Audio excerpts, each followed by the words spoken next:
A studio does not have to close its doors to stop existing in a meaningful way. I'm gonna know.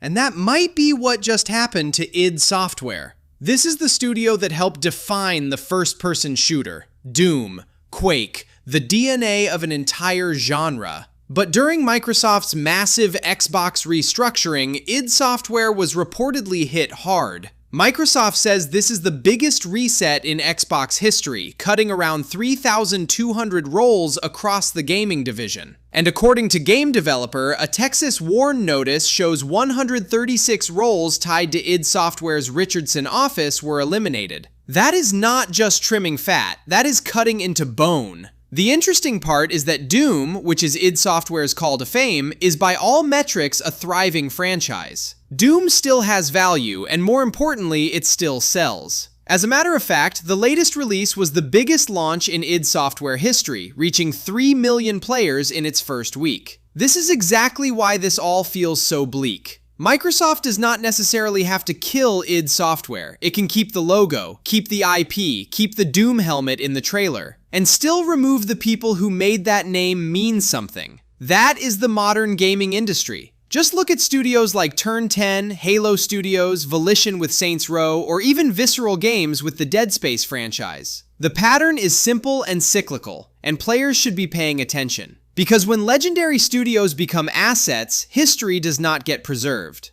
The IP survives as a logo, the games survive as products, but the creative culture, the institutional memory, and the people who made that name matter slowly get stripped away. And one day, a trailer drops with a name you recognize, from a studio that may no longer exist in any meaningful way.